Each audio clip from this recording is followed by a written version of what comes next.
So if I'm choking on food, someone's gonna have to take over just for that time for whatever that next point is. Big preach, big preach. All right. It's gonna redirect. Come on, YouTube's. Come on. Yeah, I got Thai lettuce wraps, so I'm gonna be ham dogging those bad boys down my throat.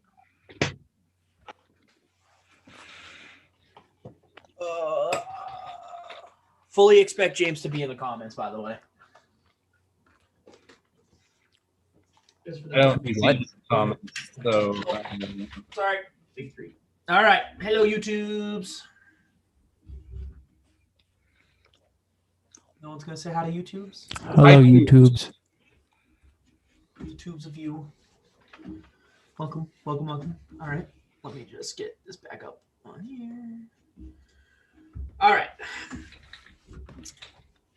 All right. So who would like to take us out? I will take us in. Anyone want to take us out? Anyone? All right, I guess I will do both. All right. Bueller. All right. Well, let me hit record. Record on the cloud. It's got to connect to the server. All right. We are starting to record. Beautiful. Everybody got the notes up? All right. We're very chatty today. Ladies and gentlemen, boys and girls, welcome back to another beautiful episode of the BOTA Show. I'm going to be your host today, El Sog, Soggy Boy, the Sog Meister, Sog Master, Master of Sog, many names I have. With me today, I have Mr. Drew, Drew Chains, Double D, down to Drew, whatever. And I have Chris. He's Chris. No. Thank you. As you can so beautifully see, we are all wearing, except for Chris, our BOTA jerseys, guys. Just check, appreciate the BOTA merch. Also, you know what? Appreciate Chris's jersey too, because those are some pretty fire jerseys, NGL. But and just they're hella appreciate expensive. the merch. Just want to do a quick shout out before we even start the show. Check out our merch on Teespring, please. We have a couple different designs. It's really not that expensive. If you want to support us, like just pop in the store, take a look at what we got. We got some cool designs. I'm going to be working on a master design, master ring, one to rule them all kind of thing like that. All right. It's going to happen. I want to make like a really cool design. That was the whole point. But anyway, check it out. Check it out. There's amazing stuff on there. Check it out. Let's start our first segment of the day, the BOTA news. And this is where James would come in and do his. I miss it. That's news. All right. Let's start our BOTA news today with NFL, the only NFL in our hearts. I mean, there is just so much news to break down. It's ridiculous at this point. I mean, we've had, just so many things happen in the NFL. The franchise tag deadline came and went. The just salary this week. cap, no, just this week. I mean, this is just this week's recap. The franchise tag deadline came and went. Like I said, salary cap was set. A ton of moves, like restructuring contracts, all that kind of stuff happened. Players were released. Players were re-signed. Players were just signed for free agency. Players retired. Like, we have a ton to go for. So let's start right at the top. Franchise tag deadline. The most notable players that were tagged were, and not limited to, but including Allen Robinson, Chris Godwin, Leonard Williams, Brandon Scherff, Taylor Morton, and I can continue. I think there's like 2 or 3 more. I know Marcus Williams was one, and there's a couple other. But does anyone kind of see anyone in there that doesn't end up staying on the team that they got tagged by?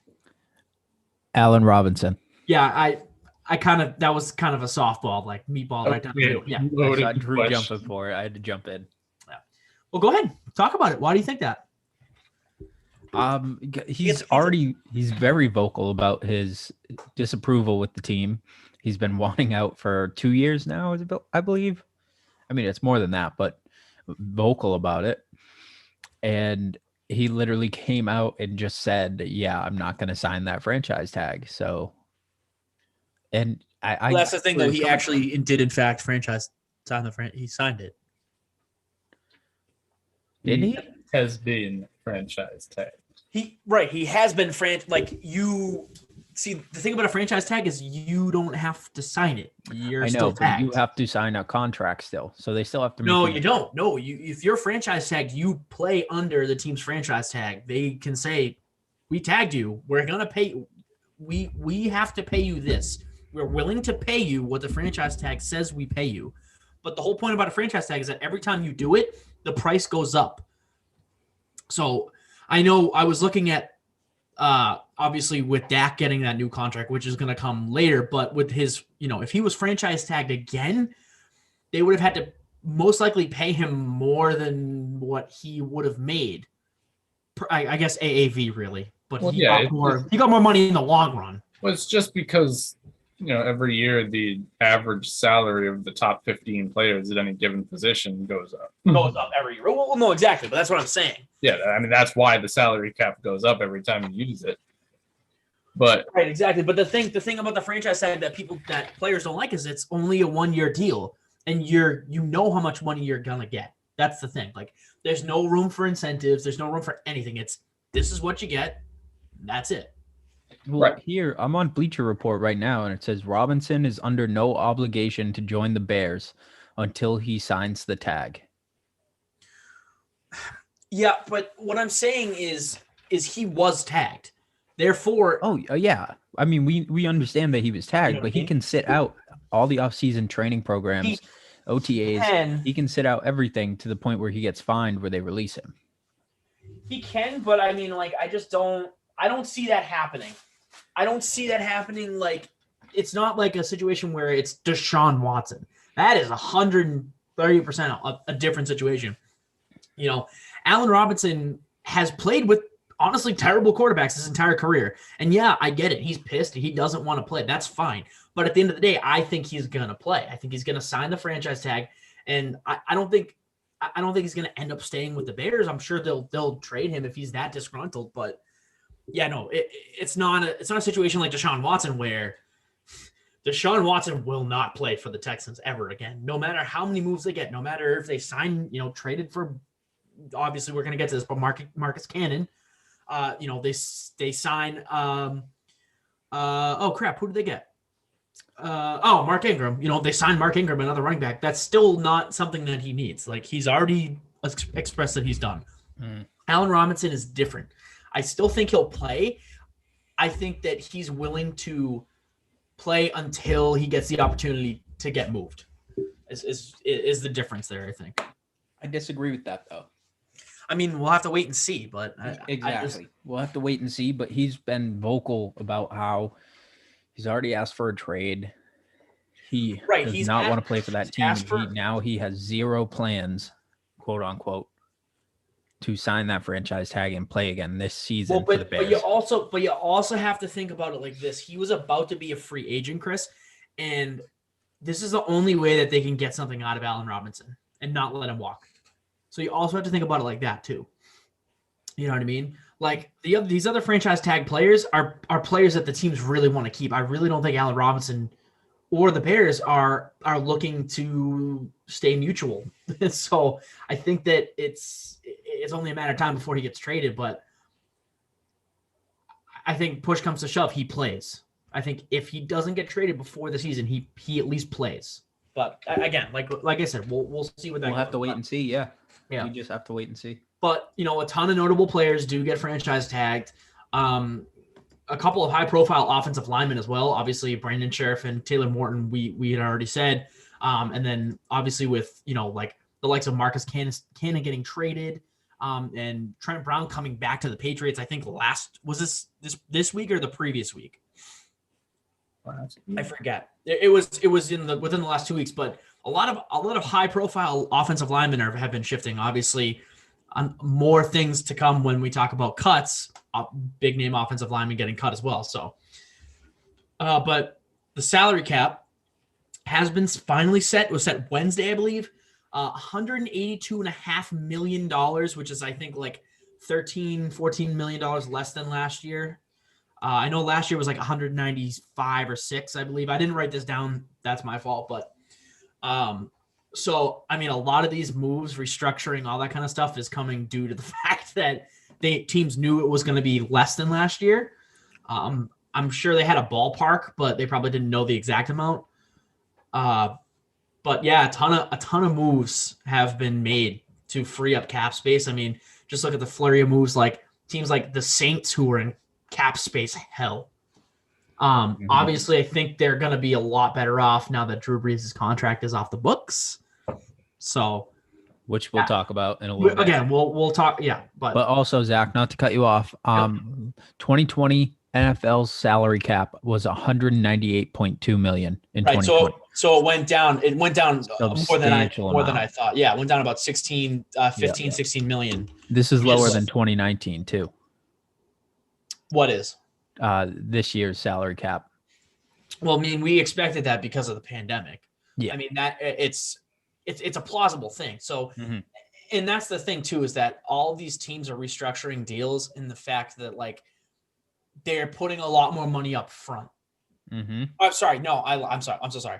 They're putting a lot more money on the back end of deals, or putting deals that are voidable after the first year, like Taysom Hill's 4-year, like $140 million extension, which was so stupid.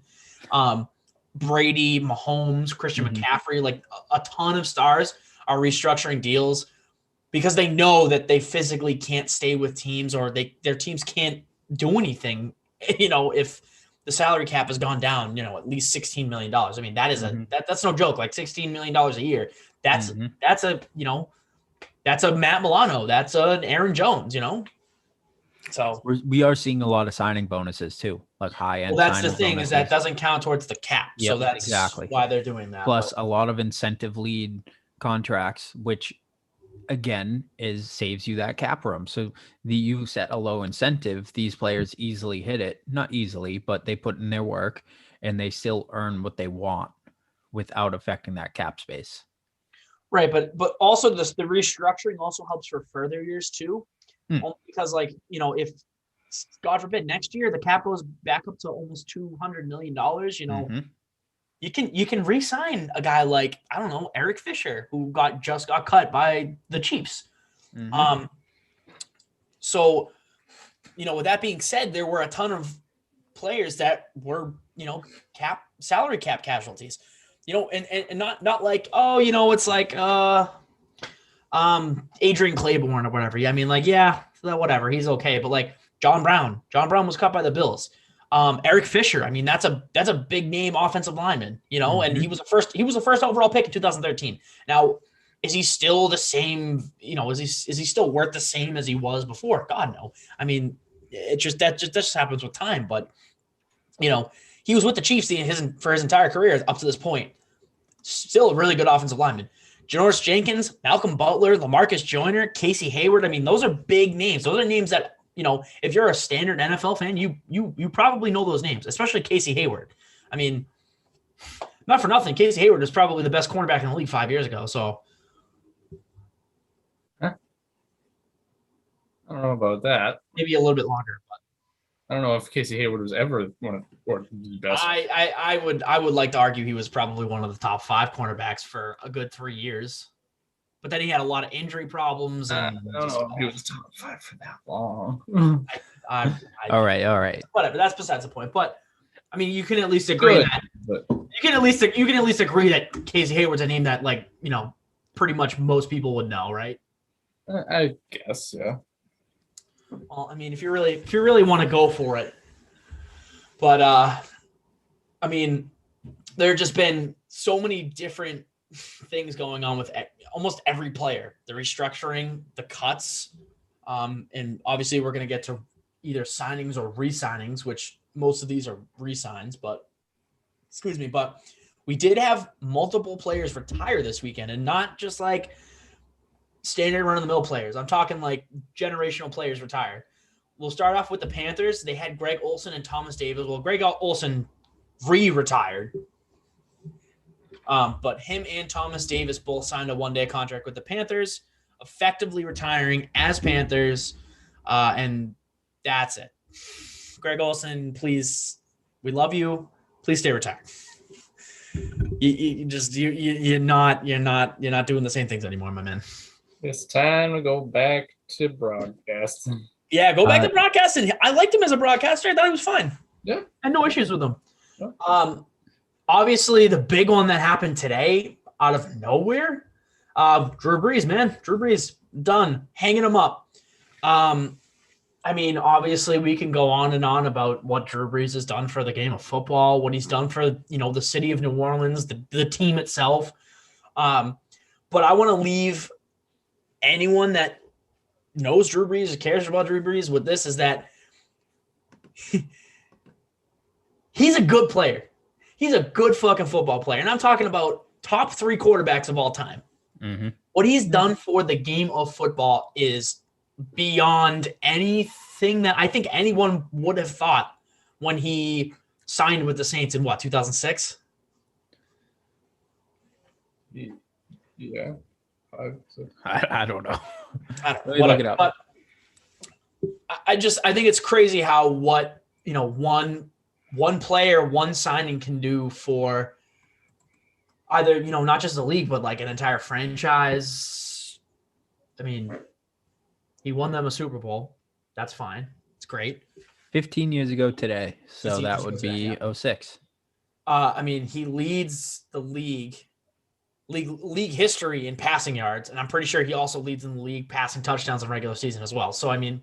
So, actually, this is the 15-year exact mark from signing with the Saints. So, he chose today. Yes, I saw that today, yeah. Yeah. Well, that's actually, that's pretty symbolic, but. So, less out of nowhere than you originally said. But, what's that? Less out of nowhere than you said to start this. Yeah, I guess it was planned by him. I didn't really no one else knew. I didn't really think about that. Yeah. Well, because it was just weird because I had heard a lot of talk that he was considering coming back and all that kind of stuff, but it must have just been from the rumor mill. I don't know, but we talked about it in multiple podcasts. I think me and Drew really got into it in the sense where we thought, if he was going to retire, he'd do it before free agency, which technically he did, but I thought it'd be a lot sooner than now. Yeah, this just reaffirms to me that he knew he was going to retire after that game. Because if he was unsure about retiring, whether or not they could, bring back a team that could in fact win a Super Bowl, he obviously would have waited. You know what I mean? Mm-hmm. But he knew. He was like, you know what? No, let's just. Well, we talked about it again and again. You're right. He knew, and maybe he was completely unsure. He wanted to see a couple things where they left off, but in the long run, he knew it was time. And like you said, I respect him so much as a quarterback, what he's done for the NFL, what he's done for New Orleans, and what he's done for his team. It's just an outstanding career. Well, hey, you know what? Just crazy to think that out of 3 quarterbacks that the Chargers could have had, they got Phillip Rivers, not Eli and not Drew Brees. They had him, but they let him go. They got Phillip. So suck on that one, fucking Chargers fans. Did you ever hear the story of how Drew Brees left the Chargers? That was wild. He got hurt or something like that. He was hurt the season before, and they were basically like, yeah, dude, you're bad. Yeah, you suck. Yeah. That was yeah, and then Phillip Rivers. So all right, well, let's finish out our NFL news with I guess our big free agent signings.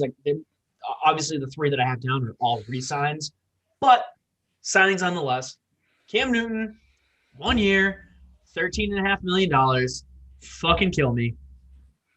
Do I like the signing? No. No, I'm not even going to try and sugarcoat it. Do I like it for the money? Especially not for the money. Hell no. It makes Aaron Jones signing for $48 million in 4 years look like a fucking piece of cake. Fuck you, Drew, for getting Aaron Jones back. But God damn it, do I hate this Cam Newton signing. Let me preface this here, though. Cam Newton is not going to start at quarterback for the Patriots this season. What? Okay. Yep. 13.6 mil with $9 million in incentives in a $5 million base salary, but he's not going to start. Right. But what you just told me is $9 million in incentives You really think Bill Belichick either A, is going to let him reach those incentives, or B, Cam Newton is even going to reach those like himself? Do you think Cam Newton's even going to reach $9 million in incentives on a contract when last year he threw 8 total touchdown passes? No. Yes. Hell no. Because I don't think so. that's where you're completely wrong, though, is they do not trust Jarrett Stidham, though, yet. And if they did, they would not have re-signed Cam Newton. One. Two, they would have let him start more games last season. Drew knows the issue of that statement because I never said Jarrett Stidham was starting for the Patriots. Ever. Okay, that's very fair. That's a very I still think they go out and get another quarterback. It doesn't make sense to me why you bring in so much competition for literally every other position on your team, and then you don't do it for quarterback. So he's gonna bring in competition. He has to. From where? Free agent signing or the draft? Probably free agency, the draft, and possibly a trade. I mean, I don't know. I don't know what he's gonna do because this is uncharted territory for what he's done. You can take a look at what he's done on defense, what he's done for wide receiver, and all that kind of stuff. And he has trends. He has no trends for quarterback because his starting quarterback for the past 20 years was Tom Brady.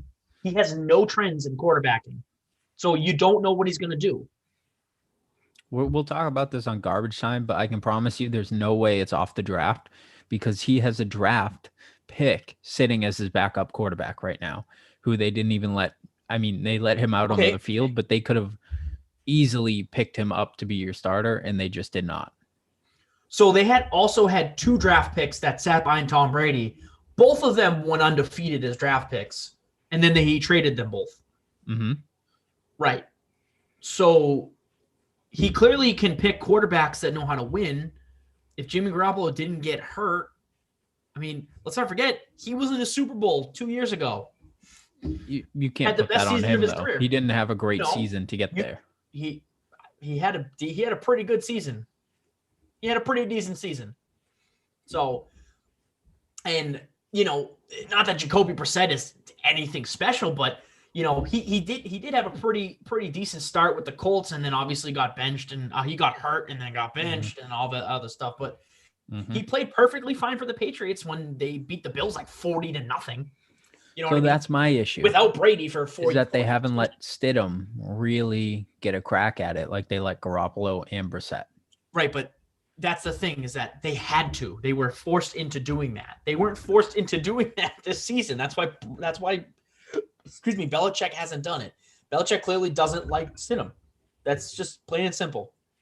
He's gonna draft. He's gonna draft someone in this draft.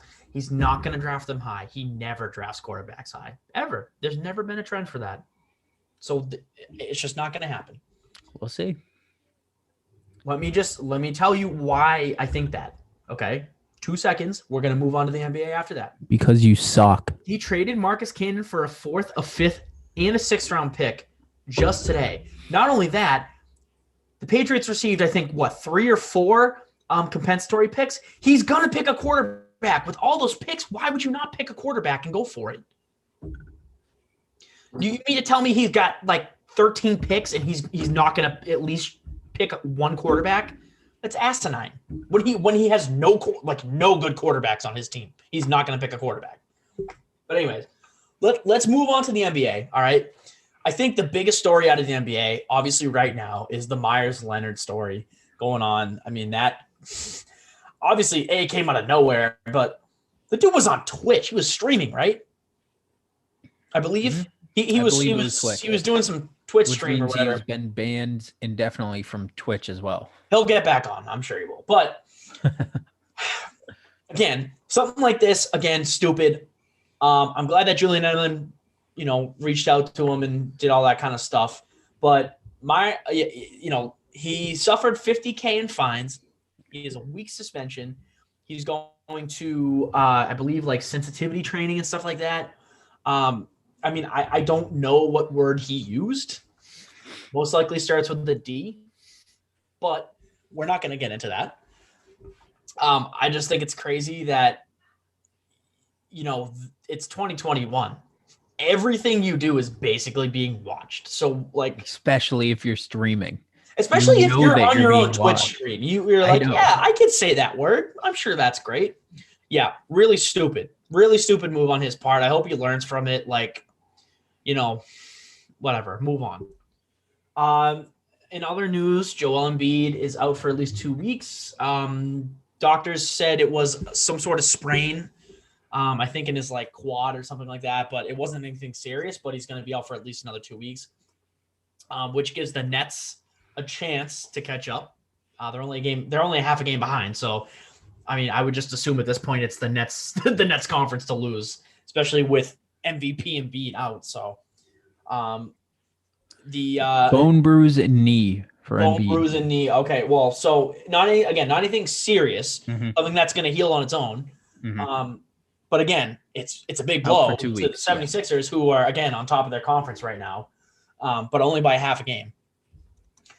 Let's move over to the West. The Jazz, they still have less than 10 losses. They still have not even – they have not reached the double-digit loss threshold, which is insane because I remember talking about this 3 weeks ago, and they were still at like 8 losses, and they've only lost 1 game in the past like 2 weeks. So – I get NBA All-Star break is a thing, but 16-2 at home. Yeah, they're insane. The Jazz are. I think the Jazz are playing above their pay grade. I mean, I still think it's the Lakers conference, but like the Jazz are playing the best basketball out of any team right now. I mean, it's just plain and simple. Now, granted, though, that's over the last 10 games, they're 5-5. So realistically, they were. The Jazz were? The Jazz are 5-5 in their last 10. Yes. So 5 of those losses just came from the last 10. Shit. Yeah. So they were even better at the start than I thought they were. Holy crap. But anyways, again, yeah, they're coming down to earth a little bit, which is expected, but they still have less than 10 losses. They're sitting at 9. They still have less than 10 losses, and they're 5-5 in their last 10. That's insane, especially for a conference that should be dominated by both LA teams. But whatever. But like I said, the Jazz and the Sixers both in leading their conferences right now. The Jazz, I believe, if you have the standings up, Chris, you want to double check this for me, but I think the Jazz have like a 2.5 game lead or something like that. And the 76ers have a half game lead. I know that. Have a half game. Yep. The Jazz have, give me 1 second, 2.5 game lead. So I was spot on. Yes. All right. Well, let's move on. I'm really just going to only talk about this a little bit. This is really James' forte. Obviously, today's Selection Sunday, so we're going to go into some March Madness before we get into the NHL and MLB. So, like I said, today was Selection Sunday. The entire bracket is ready. It's out there for your, for your consumption, public viewing. I'm just going to give you the number 1 seeds of each, I guess, division. Are they divisions? Regions, bro. Okay, I don't care. I'm not a college basketball person. I am trying my hardest. But Chris will pull up the bracket. I mean, if you want to go over every team, but there's like 64 teams, so please let's not do that. Let me just go over the number 1 seeds. So in the West we have Gonzaga, East we have Michigan, South is Baylor, and in the Midwest we have Illinois. So I feel like going through a lot of our sports meet content and talking with a lot of people that watch college basketball, I don't think there's any surprises here, especially not with Gonzaga going 26-0 this season. However, I looked into it a little bit, and it looks like Gonzaga is going to have a really tough time going through their portion of the bracket. I think there's a couple of really sneaky good teams in like the mid slots, like a 6, 7, 8. So this is not the show. If you love college basketball and you want more info on that, this is not the time. I'm just giving you the basics. So again, like I said, Selection Sunday was today. Those are your 4 number 1 seeds. Moving on, we're going to the NHL. Nothing crazy. Again, NHL news. Nothing too crazy. Gonna have just your division leaders. So Scotia North, we have our Toronto Maple Leafs. Mass Mutual East, still the New York Islanders. The Honda West, we got the Vegas Golden Knights, and the Discover Central, still the Tampa Bay Lightning. So no changes in that. I do have to say, though, the Islanders are 9-0-1 in their last 10, and they are just demolishing this division, which is insane because 6 out of the 8 teams are within, I think, like 5 points of each other. So I don't know. It's been tough as a Bruins fan because they're 4-4 and they're 4-4-2 in their last 10. They're doing awful. But again, this is the division that is, again, compared to the division that the U.S. men's soccer team was in 2014, Division of Death, I believe. Well, it just shows. I mean, it literally goes to show how hard this division is because the Bruins were in first 10 games ago, and they have dropped down to second to last in their division, in that East Division, and that's how brutal it is. Mm-hmm. They're fourth. Yeah. Oh, wait, you're right. Fourth. I was looking at it wrong. Yeah, they're not. If they're fourth, they dropped from first to fourth in their division, though. That doesn't change the fact that that's how brutal. I mean, you have the Islanders who are on a tear. Capitals and Penguins are literally neck to neck. And Capitals are 8-1-1 in their last 10. Well, one of those Penguins losses are 7-3, Bruins, which is good. So that's a good sign. At least the Bruins there. But and Penguins are 7-3 in their last 10. So we have, starting with the Bruins, from bottom 4 or top 4, they have their last game was a loss. The Penguins are on a 5-game win streak. Capitals are on a 4-game win streak, and the Islanders are on an 8-game win streak. That's just fucking ridiculous. It's nuts. All right. I understand that. However, in defense of the Bruins, they have yet to play the Sabres at all. They have not played a single game against the Sabres. They've had the Flyers number all season long. They still play the Rangers, which is good, obviously. And they've been splitting. They've been splitting series. They had the series split, I believe, against the Capitals. They've only played the Penguins either once or twice. I'm not really sure on that. The only team that's really given them any problems is the Islanders. The Islanders are right now are the team to beat, and I think they're the team to beat in the NHL too. I mean, 9-1-1 in your last 10. Matt Barzal is on a tear. It seems like everything that went wrong for them last year, especially in the bubble, is going right now. So it's been crazy, but we don't have much for the NHL. I mean, there's just games going on. Actually, real quick on the NHL, this may have changed from when you wrote this, but Discover Central now has a new leader, and it is the Carolina Hurricanes. Yeah, they must have just won their game. That's probably why. Yes, so they're also on an 8-game win streak. So they came out of nowhere and just really blew the Lightning out. I wouldn't say that. I wouldn't say nowhere. The Panthers, the Hurricanes, and the Lightning have all been vying for that spot. But I believe it's because the Lightning have less games played than both of them. So I think that's why it's kind of been mixing back and forth, is because they've had less games played. But I could be wrong. But I mean, the Central Division is a sneaky good one too. But let's not forget, again, you have a team like Detroit, a bottom-feeding team in that division, where other teams that are playing them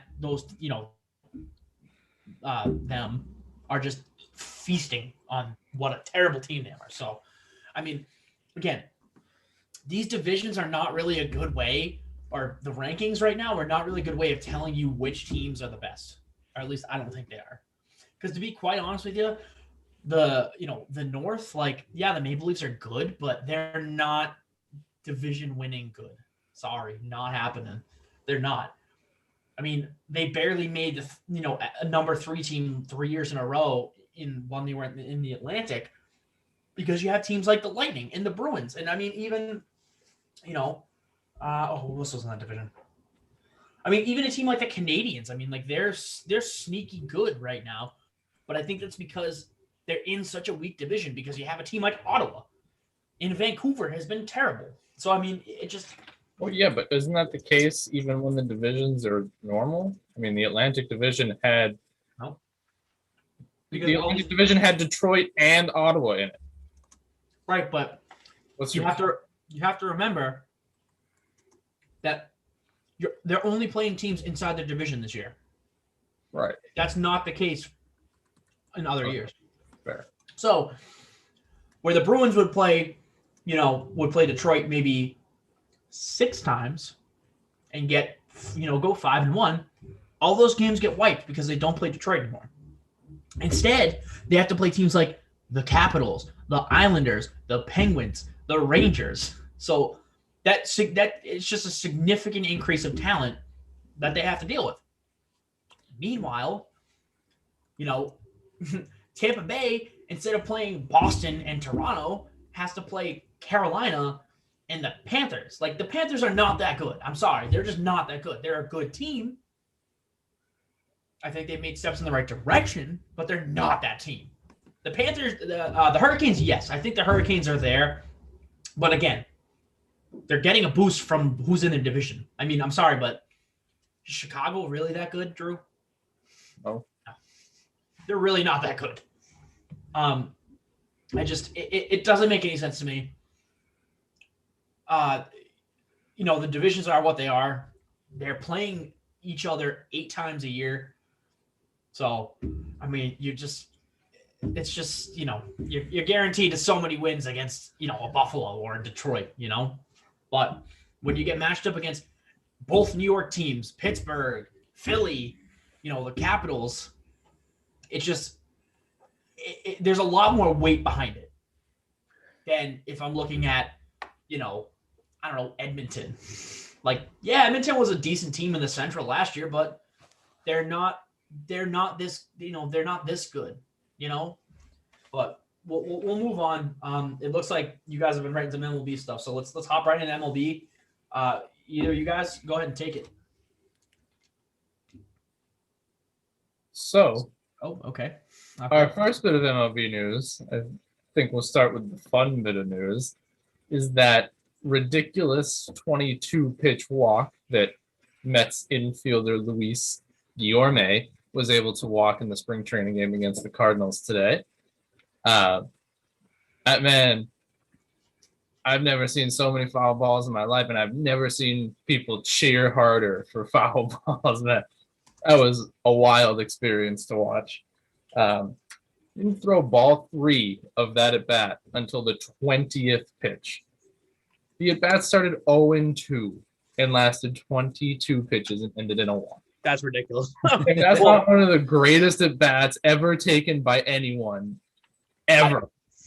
Well, I think the funny thing is, you mentioned, like, you've never heard some, people get so excited for like a foul ball, but like the long at bat, like that probably took like 15 minutes, probably. Yeah, I think it was a 12-minute at bat. Like, that's ridiculous. But I mean, you got people cheering for foul balls at like the 10th pitch, 11th pitch of the at bat. I know. Imagine the 21st pitch. I know. Like, ridiculous. Good God, I've never seen anything like that in my entire life. Well, I mean, you know what? It's honestly kind of cool, and like I told you, and I'll tell you guys, we're gonna get that up on our Instagram so you guys can check it out. I'm sure you're listening right now and you've seen it. You know what we're talking about. If you haven't, we're gonna get it up for you. So hang tight. All right, what's next, boys? What do we got? Retirement news in the MLB as well. The NFL is not the only one with old people retiring. Nick Markakis, after his 15 years of service to the league, mostly with the Orioles, recently with the Braves, has called it a career. Fun player to watch, especially being a Red Sox fan. Got to see a lot of him in Baltimore. Just an electric dude, really, really helped the clubhouse. Great personality.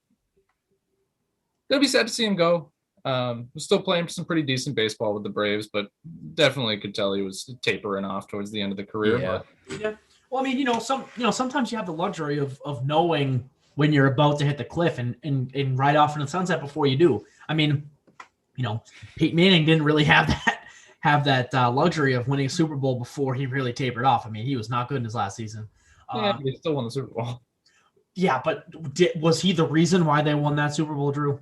No, but Nick Markakis has never. Von Miller, my man. Von Miller had a hell of a season, but no, I mean he was their quarterback and they won. I mean, yeah, that makes sense. And but if you really look at the stats, break it down, and even give it the eye test, no. But I mean, Nick Markakis could have Peyton Manning's here. I mean, yeah, he could have in a very good position to win that's true unpredictable NL East. And they have a very good shot at making a run at the trophy this year. Just got to get through the Dodgers. That's going to be tough. Yeah. Well, I remember. I mean, it was years ago, but I fucking hated him because every single game I went to, Red Sox played the Orioles. He was always smashing those doubles almost every time, and I was like, "What the fuck? How does this guy hit a double every single hit?" Yeah, it's funny that he tore it up on that field. It's funny that almost all the Red Sox games that you went to are against the Orioles, because almost all the Red Sox games that I've been to have been against the Rays. Really? Yeah. The first 10 Red Sox games I went to against the Orioles. Jesus, that's crazy. It's wild, but yeah, that's another story. I don't remember the Red Sox games I've been to, honestly. You went to a Rays game with me. I did. That's true. I went to a Rays game that had nothing to do with the Red Sox in Tampa Bay, but that's different. Yeah, you're less likely to find the Red Sox there and very likely to find the Rays there. Well, not necessarily true. Spring training, baby. But all right. Chris, I know you got a point you want to talk. Huh? I said it looks like you have a point. Would you like to talk about it? No, I made my point. I mean, no, like you physically. With Nick Markakis, obviously, I mean, last year was hard with the Braves. Less games, and like Drew said earlier, he's definitely dwindling down a little bit. So maybe it's time, but he had a good career. Yeah. I mean, yeah, but I was physically talking about what you wrote down in the notes about the Red Sox, not about Nick Markakis. Oh.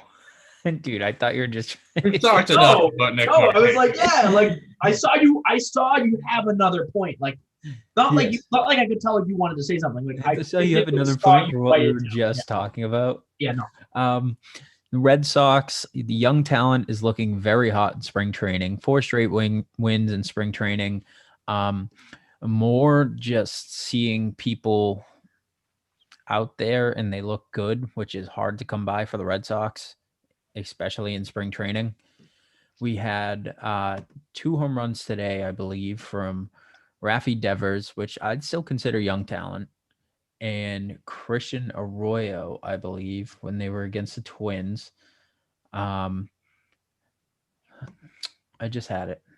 But Nathan Eovaldi played today, hit 100 miles an hour. A couple other pitchers were throwing 95, 96 for the Red Sox. So I believe Martin Perez threw 96. So, I mean, it's definitely looking up and coming for the Red Sox, which is a good sign to see. Yes. But it's spring training. This means nothing come opening day. So. Right. Well, I mean, I guess, as a sign of good faith, it's, hey, the farm system doesn't look as bad as Dave Dombrowski left it. Well, it's possibly. I mean, spring training also offers a kind of weaning opportunity for, like you said, the young talent to play up in the big leagues with big league players and kind of get used to the speed of the game and kind of ease into it a little bit. So it's definitely promising that a lot of the players that, as you said, we've been left in a situation by Dave Dombrowski where there's going to be a lot of young players starting on this team. This team is going to be comprised. It's going to be a very Tampa Bay Rays-like team now that we're under Chaim Bloom's rule. Yeah. It's going to be plug and play. It's going to be, farm system talent. Bring them up as soon as you think they're ready, trying to time the arrival. And I think they'll be able to do it. This is a good sign so far. Anyways. Yeah, no, I agree. And I think And I think, you have the coach now. Yeah, I mean, yeah, Cora, we're going to see how it goes because, I mean, you got to think about how much of that World Series you're attributing to, what was going on. But a lot of it came down to the talent and his coaching ability. So I think that him as manager is definitely going to be a recipe for success. I think he's a player manager. Everyone loves him. So it's going to at least give the right aura to the team. Yeah, I agree. I mean, again, you all know me, not a baseball fan, but, they won the World Series in 2018. They haven't been good for 2 years. And, this is it. This is the rebuild right here. So we're going to see what they do. I wish them all the best. Obviously, being a Boston sports fan, want to see them do good. I think it's time for them to be a likable team again. If that makes sense. Like, yes, they won a World Series in 2018. But, like, they haven't been a likable team, I feel like, since 2013. I mean, the World Series was great. It was good fun to watch. I was like, all right, cool. Like, it's not the same. Yeah. But, like, 2013, they were a likable team because they were fucking amazing to watch. Well, 2013 was different. 2013 had its own special set of circumstances. I know. 2013, the players that were on that team had a special chemistry. I mean, you're only going to find that once a decade. I know. It's literally once a decade because we see the same team in 2004. Well, yeah, once a decade, and I'm not even talking about just once a decade per team. I'm talking about once a decade per league. Exact win. Like that group of dudes that started the whole fucking ski goggle beard thing. That was amazing. That was an incredible group of dudes that went out and won a championship for their city that was going through a tough time. Johnny Gomes. Johnny Gomes. Shane Victorino. Oh my God. I'm just saying. Hawaiian. Yeah. I'm just saying, like, just mentioning that 2013 team, like, all three of us are like, yeah, like, I don't like baseball, but like, I'm like enjoying myself talking about just that team specifically. You know what I mean? Like, it doesn't have to be like that, but like, it's time for them to be a likable team again. Yeah, and I mean, I feel like they were very likable when they had Benintendi and Betts and Bradley, and they were doing the outfield dances. And right. They were. It wasn't the same, however, but let's not forget, all of that's now gone. Right. Not in a good way. Like it was destroyed because of what we were left with after we won the World Series. Like, I don't think at the time anyone was like, oh, like 2 years from now, we're not going to be a contending team. I feel like most people were like, yeah, we might lose some pieces here and there, whatever. No one thought we were going to lose Mookie Betts at that point. After the World Series, I mean, come on. No. And I don't think that we needed to be honest. No, I don't think anyone did. And especially the fucking Dodgers. Could still have Mookie Betts right now. Shit. But because LA needs 2 MVPs. And 2 Cy Young winners. And the state of California. They still just barely won the fucking World Series. Yeah. So, the state of California right now, the state of baseball in the state of California right now, unmatched. It's how are you supposed to match it? Nobody has a bigger wallet. Are just fucking ridiculous. No, I understand that, but like it's not even just the Dodgers. The Padres. Not even that. The Angels. They still have Mike Trout. The Angels suck. The Angels suck, but they still have big name players like Mike Trout. Oh my God. Who did they steal from you, Drew? Shit. Oh, Anthony Rendon. They still have Shohei Ohtani, who's, I mean, yet to really prove himself, but I mean, he's still a name that's polarizing in baseball. Yeah, the Angels suck. You don't even have to compare the Angels. You just need to compare the Dodgers and the Padres. Yeah, and look at the Padres, deals they have made. And it's like, how do you expect a team to compete with that? Junior is the future of the league. I mean, that's just plain and simple. Yeah, I mean, yes, but that's a piece that they already had. I'm talking about the fact that they went out and got Blake Snell. They went out and got Yu Darvish. So stupid. Yu Darvish is playing some of the best baseball of his career right now. Literally the best. You know what it's like? When backyard baseball when that one team would end up with Pablo Sanchez, Oh, the Wheeler kid, and like all the top 10 people. That's how California is right now. Yeah, and I mean, Like just have them all on that side. Well, that's the thing, like, oh, go ahead. Sorry. That goes straight into the issue of baseball not having a salary cap and not putting any holds other than a luxury tax on putting together super teams. A freaking luxury tax. That's why I've always said that the Dodgers are the Yankees of the West Coast. They just go out and buy a bunch of superstars, develop one or two good players, and win the World Series once every 10 years nowadays. Yes, sure. All right. Well, let me say one more thing before we move on to our next segment here. All right. Conspiracy theory. The Chargers San Diego sent the Chargers packing so that 2 years later they could purchase Blake Snell. Check it. Okay. Nice conspiracy theory. Chargers for Blake Snell and Yu Darvish.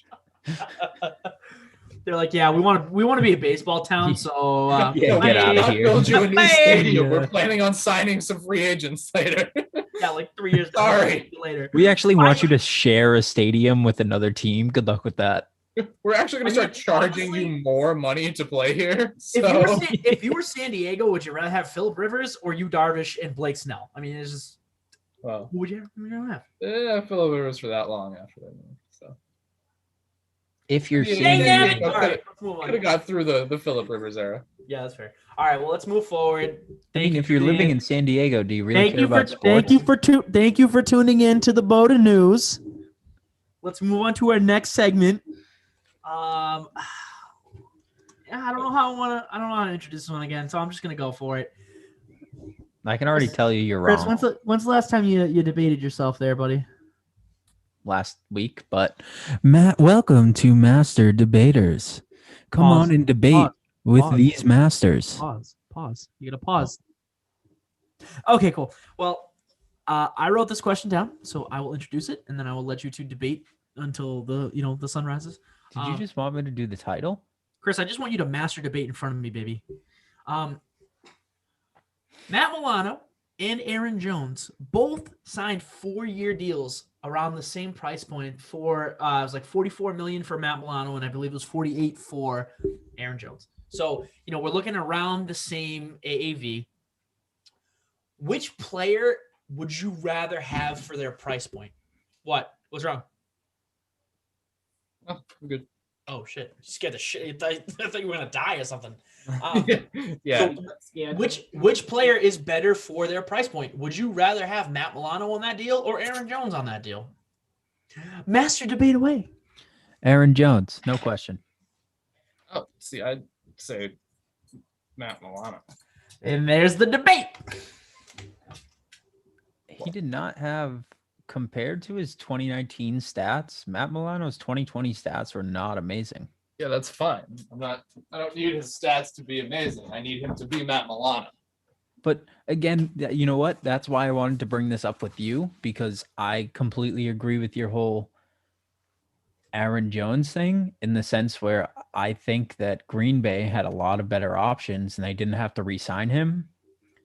Well, I don't think that this is really a discussion of the Packers wanting Matt Milano versus Aaron Jones, or the Packers having better options. This is more a discussion about who is the player that you'd rather have for that price point. Correct. I don't think Aaron Jones is a complete enough player to warrant that kind of money. I love him. He's great. He does a lot of things for the team. He also makes some very critical mistakes pretty consistently. That fumble to start the third quarter in the NFC Championship game this year, killer. They could have come back and won that game if it wasn't for that play, and a whole lot of others, but that's okay. But that's one of the big contributing factors when you want to come out after halftime and try to, take some semblance of control back for the game, and you fumble on the first drive. That's not good. I don't know why we re-signed a running back that fumbles in those situations to $12 million a year, but here we are. Matt Milano at least is a consistent defensive player. We don't have many of those either, so I would like Matt Milano. Scotty Miller. fuck you. I see We where don't you're talk coming about things from. that happened in the vicinity. I think the thing, one of the things is though, is we don't focus on defensive players per se messing up. It's two hard things to compare. I think this is a very difficult question to compare. You don't. I'm sorry, hold on, Chris. We don't focus on defensive players messing up. Kevin King. I'm not saying we've singled one out. Can we not go off on like a month's rant of Kevin King? Drew has buried that man 5 times over. How many running backs can you name that have ever fumbled the ball? Ezekiel Elliott 25 times this season. Jesus fuck. What? So the point I'm trying to make is Ben Jarvis, Green Ellis never fumbled the ball. You don't really focus on defensive players messing up consistently. And I agree with you that Matt Milano is a very consistent defensive piece. But I still go for Aaron Jones here. I think the running back market is very high. Which is why I think that Aaron Jones doesn't command as much value as he just has. I think that there are better, more complete running backs out there that make only slightly more than that. And I can't justify paying that much for Aaron Jones. No. I don't know. Would you guys like to hear my side here? Let's hear it. All right. Well, I mean, I don't really think this is going to be as much of a surprise, but obviously I agree with Drew. And again, not to be rude, but in the fact that, yes, Chris, the running back market has a lot of running backs on it. I mean, look at a guy like Chris Carson. He got released by the Seahawks. I mean, he's expendable. Running backs are expendable.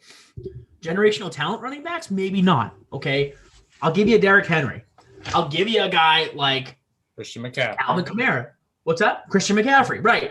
Right now. Mm-hmm. But in 3 years, maybe not. You know, I mean, look what happened with a guy like Adrian Peterson, Le'Veon Bell. I mean, those were names, that were, top tier running backs that 3 years, 4 years down the line, where are they?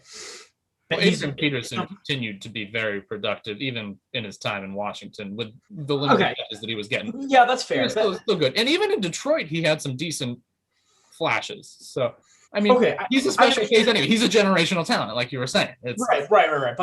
But even as a generational talent, he didn't put up generational numbers for those other seasons with other teams. I mean, obviously with the Vikings he did, but I mean, But that's when he was past his prime. Aaron Jones is still in the prime of his career. It's right. A 4-year deal is that the length is fine. If you wanted to sign him for 4 years, that's fine. He'll still be in the most productive years of his career, one would think. Okay, so the money. Here's the question. Obviously, we have the face value of the contracts. It's obviously 44 for Matt Milano. I believe it's 48. Now, obviously with total money being said, these deals could be different really when you look into them a little bit. I mean, you could have, Aaron Jones making less money per year than Matt Milano, but have more in incentives. And I think really looking into something like this is, obviously, I should have probably put like the incentives and all that kind of stuff down, but I wanted to kind of go face value on it to see where we were at. To do it. I think we have to. I agree. Who would you rather have for $12 million a year? Right, and I think I personally would pick Matt Milano because you don't have defensive players like, especially at the linebacker position, are a premium. Yeah. They're a premium. I mean, yes, you draft quarterbacks high. Yes, you draft wide receivers high. But I mean, like, just take a look at all the wide receivers you from the past 3 years that were drafted later than the second round that have been good. I mean, you don't need to really do that, but defensive players are really at a premium. I mean, it's tough to find a good defensive lineman or a middle linebacker really that can hold his value. Matt Milano has done that. I mean, he's only gotten better as the seasons have gone on. And I think that warranted him his contract. And I really think that, I just think that looking down the line, the production drop off for a linebacker versus a running back is significant. I think in 4 years, we're going to be looking at Aaron Jones like we did, like honestly, like almost like Le'Veon Bell, LaShawn McCoy, like how that happened for them. It happens to every running back. I mean, it does.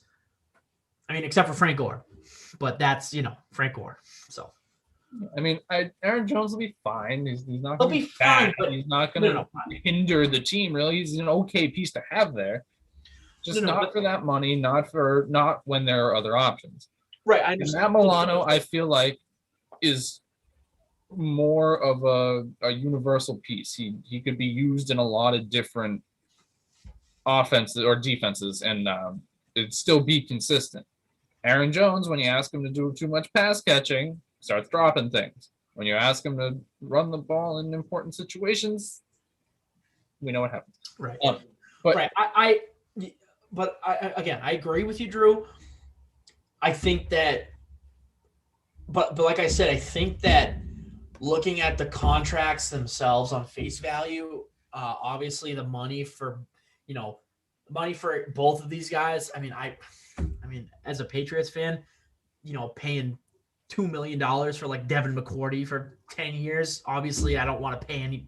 That's obviously not the price point, but I'm just making exaggeration for a point.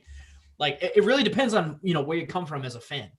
I mean, obviously for you, there whether or not you want to say it, there's a little bit of bias, obviously, with being able to watch his game versus only seeing Matt Milano playing a little bit. Like you're not really seeing him play the full spectrum, but and like for me and Chris, like. Matt Milano was on Buffalo, so we saw him play a little more than you did. I don't think, did the Bills ever play the Packers this season?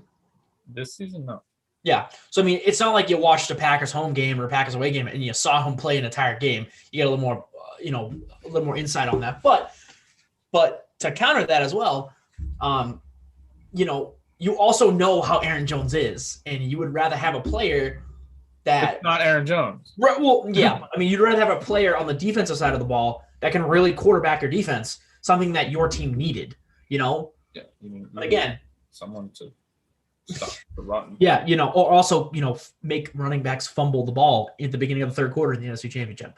So, but I agree. I think Matt Milano is probably the better pick at this price point. I think for me, it's going to be production drop off. We can come to this conversation in 2 years and say, oh, well, Matt Milano got hurt and retired, and Aaron Jones is, still having 1,200-yard running seasons, So, anything can happen. It just, again, you look at trends, running backs tend to drop off. I mean, how old is Aaron Jones? 26? Yeah, something like that. All right, so he, that 28-year running back season's coming up. I mean, that's usually the threshold. Or is it right? Am I wrong on that? Or is it 28 or 27? Or 20? It could be 26. I don't remember. I know there's a certain year where running backs tend to just hit the wall and start going down in production. But I mean, he's only been in the league for 3 years, so I don't think we have to worry about that again in the next 4 years. I think he'll be fine for the next 4 years. Right. Just don't want to pay him $12 million each year for the next 4 years. Yeah, hell no. I don't blame you. I really don't, especially when there's other options at running back, and that's another. But AJ Dillon would have been so good. Right. So you could go out and get a guy like James White for probably like $5 or $6 million a year, and he's gonna be a better pass catching option than Aaron Jones. Yeah. And again, I think a lot of it is teams are really going with like a 2-back set rather than having a workhorse. I just think it's the way that the league is going. I mean, obviously Alvin Kamara is a workhorse, but he also split the time with Mark Ingram, and they both had 1,000-yard seasons. So it's not unheard of, to have a workhorse, but to also, split the backfield. But I just think that it's becoming more commonplace to have a split backfield. The Patriots but if they have James White, they still have AJ Dillon. That's a split backfield. That's fine. No, Can I bring up my argument? Oh. Okay. Anyways, well, Chris, if you want to go ahead and go to your point, go ahead. But then we should move on to the trash bag because we're getting close to an hour. All right. Real quick. When you bring up the 2020 stats, Aaron Jones is 4th in yards for all running backs in the NFL, right? Matt Milano is not even in the top 50 for linebackers. That's it. That's all I need to bring to the table. But if we want to keep going, for what? Again, for linebackers? For what? What's what?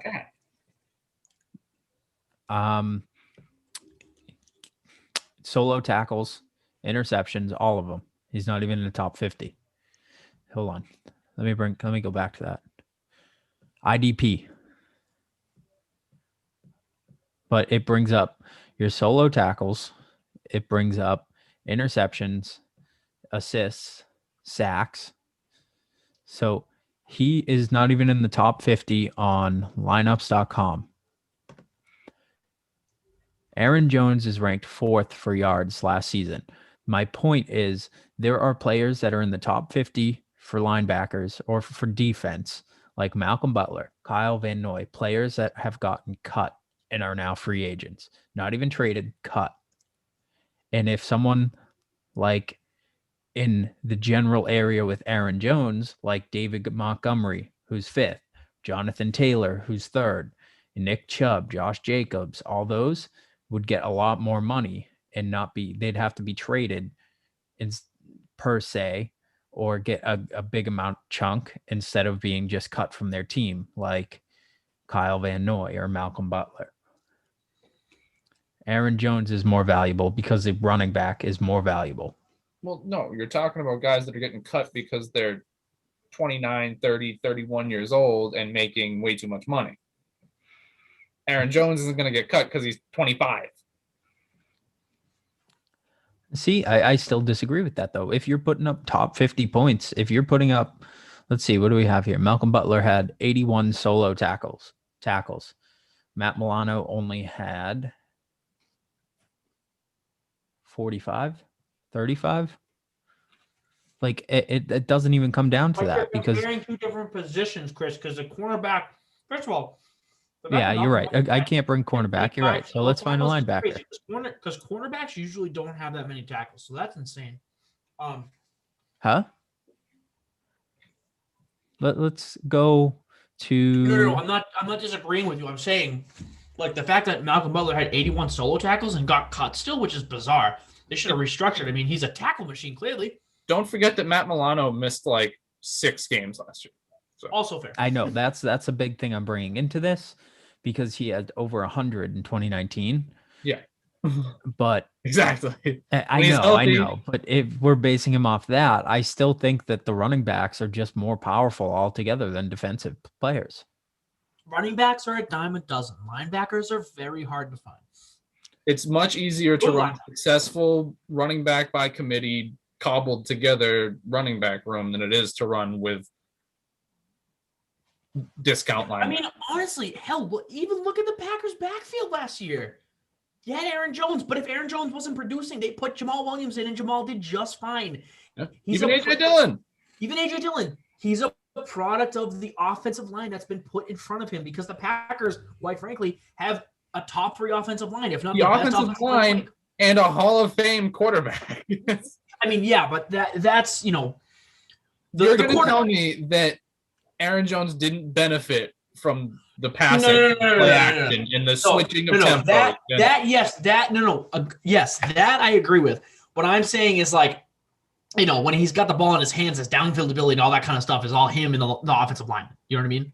When he's got the ball in his, like, all the other stuff, yes. I was just going to say, like, when he gets the ball and is running towards the offensive line, that is a product of his offensive line because, the other 2 running backs in the system have had that as well, and they have thrived off of that as well. So if it was, yeah. So Jones is fast, he's quick, he's agile, which is great, but so is James White. He can also catch a lot better. And I'm cool with AJ Dillon just running people over instead of Aaron Jones running around people. That's way better. That's fine. But I want James White back on the Pats. He does not need to leave. I love that man. Does not. He wanted to come to Green Bay too. I'm so mad. I know. Was he? Yeah, he went to college in Wisconsin. Oh wow. He would have been an amazing addition to the Packers. Was he on the team? James White is truthfully one of the best catching running backs out there. Oh, he's a phenomenal pass catcher. Yeah, he's still top 5. I mean, he was hurt all last season, so I mean, you can't really base it off of that. Yeah. The season before that, he was perfectly fine. The season before that, he was phenomenal. Let's not forget the Falcons season. The season they beat the Falcons. He was probably the sixth best running back in the league at that point. Point being, I'm going to hate to see that man leave. Receiving wise, but yeah, whatever. I mean, Zach's just given up. I'm honestly about to change teams. I mean, that's beside the point. But I just. All right, we got to head on to trash bag. Let's move on. That was masturbators. We're gonna put that question up for you guys. Which player would you rather have? Matt Milano, Aaron Jones, 4 years. Let's split the diff for $46 million. I mean, one made 44, one made 48. It's really not all that much different. So split the diff, 46 mil. Which player would you rather have at that price point? I mean, obviously, the two people wearing BOTA sponsored stuff said Matt Milano, so it's pretty official. The other person who's not wearing BOTA sponsored stuff didn't. So that kind of sucks. You did not just go there. You did not just go there. Anyways, let's move on to the trash bag. Trash bag of the week, also not sponsored by Glad Force Flex. Welcome back, the Super Glad Force Flex. So I'm going to start off. My golden trash bag of the week goes to Chris for not being able to pick up his BOTA jersey. So that sucks. I did not even know they were in, to be honest. Yeah, that's really sad because I texted everyone and I posted pictures. Let's bring this. And Chris, and Drew posted pictures. So I really okay. don't. Can we interrupt you? Have I been active via text lately? No. It doesn't sound like our problem. No. You could remove fuck you guys. You can remove from text and that would still be a valid statement. Fuck you. Why don't you come see my place and bring it to me? That's a long drive. By place, I mean butthole. Come on. I know. All right. Well, let's start off. I really almost read this as Meyer Lemon. So there you go. So Meyer Lemon in the Glad Force Flex bag of trash bag. No, Myers Leonard. Myers. Is it first name Myers? Did we go over this already? Myers Leonard. Yeah, dude. You can't be using anti-Semitic language on Twitch. Yeah, it's in the community guidelines. I mean, I feel like that's a given. Apparently, the Green Bay Packers are in the trash bag this week, apparently, for signing Aaron Jones. I don't know, which is kind of weird. Did you write that, Drew? I did. Yeah, so it's a little weird to write the Packers in the trash bag when you liked the signing, Chris. So don't really get that. I didn't say I liked the signing. I said okay. I agreed with Drew that I much would have had them pick someone else up instead of paying that money for Jones. I completely agree with what Drew was saying in the sense where Aaron Jones was someone that they could have went off of. Huh? That's basically what just happened there. Somebody else, Aaron Jones, Matt Milano, all the way down. That's basically what just happened. All right, well, next up in the trash bag. I'll agree with this one. The Saints for not being able to give Drew Brees at least another ring. I don't really know what else to say about that one, but losing to the Vikings like 3 years in a row in the wild card round doesn't really do you any good. So sorry, Drew. Drew Brees, not you, Drew. All right, fair enough. Also, Kyle Rudolph, aka Saints killer, or Stephon Diggs, aka Saints killer. Like, just keep naming players. All right, well, yeah, we also have Matt Milano in the trash bag for also signing a deal for no reason. So let's just shit on players for signing deals because they don't deserve their money. All right, cool.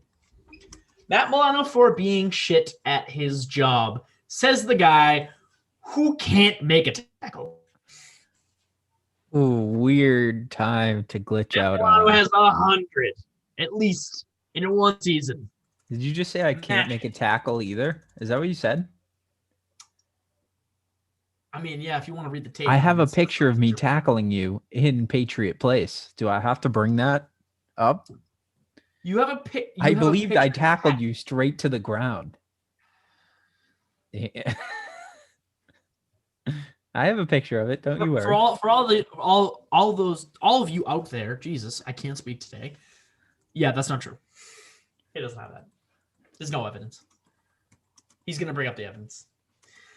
Zach for being tackled. All right, yeah, Zach, straight in the trash bag, bro.